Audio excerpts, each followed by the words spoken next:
Ya, Assalamualaikum warahmatullahi wabarakatuh. Alhamdulillah kita bisa bertemu kembali di perkuliahan kedua kita pada mata kuliah konsep dasar PAUD. Semoga teman-teman yang sedang menyaksikan video ini semoga dalam kondisi yang sehat walafiat, selalu bahagia dan tetap semangat untuk menjalankan perkuliahan online kita. Nah, sesuai dengan perjanjian kita di pertemuan kedua hari ini, nanti Bu Nur yang mengisi setelah kita melakukan perkenalan atau proses perkenalan di pertemuan pertama, di pertemuan kedua ini tentunya akan mulai masuk ke dalam materi. Nah, ini adalah konsep dasar PAUD itu sendiri. Apa sih yang dinamakan sebagai PAUD? Kayak gitu. Nah, teman-teman kan memang perkuliahannya pendidikan Islam anak usia dini begitu. Nah, pada hari ini tentunya senang sekali teman-teman pasti penasaran sebenarnya teman-teman itu masuk di jurusan apa sih, kok tentang anak begitu. Nah, ini yang akan kita bahas pada hari ini. Nah, alhamdulillah, sebelum kita melakukan perkuliahan, kita mulai dulu perkuliahan kita dengan bacaan basmalah bersama-sama. Bismillahirrahmanirrahim. Nah, semoga dengan bacaan basmalah tadi perkuliahan kita menjadi lancar ya teman-teman ya. Amin. Nah, sebelum masuk ke tema tentang pendidikan anak usia dini, kita akan mengulik terlebih dahulu subjeknya. Nah, subjeknya itu siapa? Subjek dari pendidikan anak usia dini adalah anak usia dini. Jadi anak usia dini itu menjadi konsep dari pendidikan anak usia dini. Jadi menurut Direktorat PAUD atau Direktorat Pendidikan Anak Usia Dini, yang dikatakan sebagai anak usia dini adalah anak yang berada pada rentang usia 0 sampai 6 tahun, baik yang terlayani maupun yang tidak terlayani di lembaga pendidikan anak usia dini. Jadi ketika anak usia 0 itu dari lahir sampai usia 6 tahun itu dikatakan sebagai anak usia dini, baik yang terlayani maupun yang tidak terlayani. Maksudnya terlayani itu apa sih? Yang terlayani itu maksudnya yang dimasukkan di sekolah atau dipautkan. Sementara yang tidak terlayani itu yang ada di rumah. Nah, semuanya itu dinamakan sebagai anak usia dini.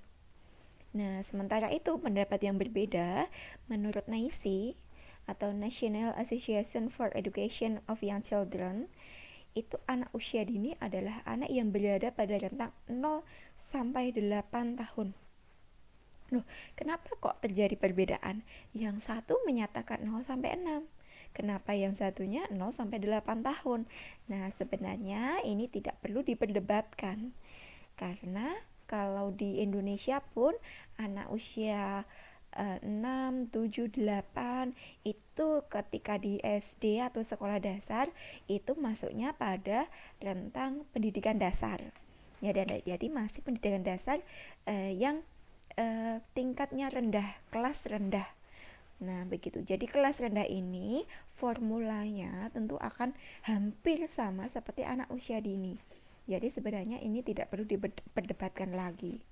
Nah, namun tentunya di luar Indonesia atau di luar negeri ketika masih usia 7 tahun, 8 tahun ini masih dikatakan sebagai anak usia dini. Begitu. Nah, jadi antara perbedaan ini semoga tidak menjadi perdebatan. Nah, kemudian kenapa kok anak usia dini ini membutuhkan pendidikan? Nah, landasan ilmiahnya apa sih? Kenapa kok anak usia dini, anak yang masih kecil-kecil seperti ini, kenapa membutuhkan sebuah pendidikan? Kenapa harus dididik begitu? Kan masih kecil. Nah, gitu. Nah, di sini kelahiran usia 0 sampai usia 6 tahun yang tadi itu ternyata merupakan usia kritis bagi perkembangan anak. Usia kritis itu apa sih? Usia kritis adalah ketika usia anak itu mengalami pertumbuhan dan perkembangan yang pesat di berbagai aspek perkembangannya. Jadi ketika ada perkembangan-perkembangan itu ketika usia ini itu malah sangat pesat sekali. Apa sih aspek-aspeknya perkembangannya? Ada kognitif. Nah, kognitif itu apa? Kognitif adalah perkembangan yang ada di otak. Perkembangan otak itu namanya perkembangan kognitif. Nah, kemudian ada perkembangan bahasa. Bahasa itu ya bicara, mendengarkan, menulis, membaca. Itu ternyata sangat pesat. Nah, kemudian ada sosial emosional. Sosial emosional itu apa sih? Sosial emosional itu adalah perkembangan sosial. Sosial itu bermasyarakat. Emosional itu adalah perkembangan emosi. Begitu. Jadi sangat pesat sekali. Kemudian ada nilai agama moral. Nilai agama moral itu adalah perkembangan nilai-nilai agama, keagamaan, dan moralnya anak-anak. Moral itu berkaitan dengan tata hukum masyarakat tertentu. Kemudian ada perkembangan fisik motorik. Perkembangan fisik itu adalah perkembangan tubuh, sementara motorik itu adalah perkembangan gerak. Jadi ada perkembangan geraknya anak. Ketika anak berlari itu kan gerak. Jadi itu sangat pesat ketika anak usia 0 sampai 6 tahun ini. Nah, berbagai penelitian itu membuktikan bahwa perkembangan yang terjadi pada masa usia dini itu menjadi penentu dan menjadi bekal untuk kehidupan setelahnya. Nah, ini dinamakan sebagai golden age atau sebagai usia emas. Jadi, usia emas atau golden age itu adalah usia yang paling pesat seluruh aspek perkembangannya anak. Begitu. Nah, jadi kalau anak itu diibaratkan sebagai spons, itu adalah ketika spons itu dimasukkan ke dalam air. Kira-kira spons dimasukkan ke dalam air gimana ya? Pasti akan menyerap sponsnya. Nah, spons ketika menyerap air itu tidak memilih-milih airnya. Mau airnya jernih, mau airnya kotor, mau airnya warna biru, warna kuning, warna apapun, itu tidak akan memilih. Jadi mau bersih, yang bersih diserap, yang kotor pun diserap. Nah, air ini siapa sih? Ketika spons itu adalah anak. Nah, air ini adalah lingkungannya anak. Lingkungan itu siapa? Lingkungan itu menurut Ki Hajar Dewantoro itu ada 3 lingkungan. Lingkungan yang ada di rumah, lingkungan masyarakat, kemudian yang terakhir adalah lingkungan sekolah. Nah, ketiga lingkungan inilah yang tentunya akan menjadi airnya. Nah, ketika menjadi air, yang dilakukan adalah harus menjadi air yang jernih, air yang sangat bagus untuk perkembangannya anak. Sehingga diharapkan spons ini akan berisi air-air yang sangat murni, sangat bersih, sehingga perkembangannya tentunya akan sangat bagus begitu.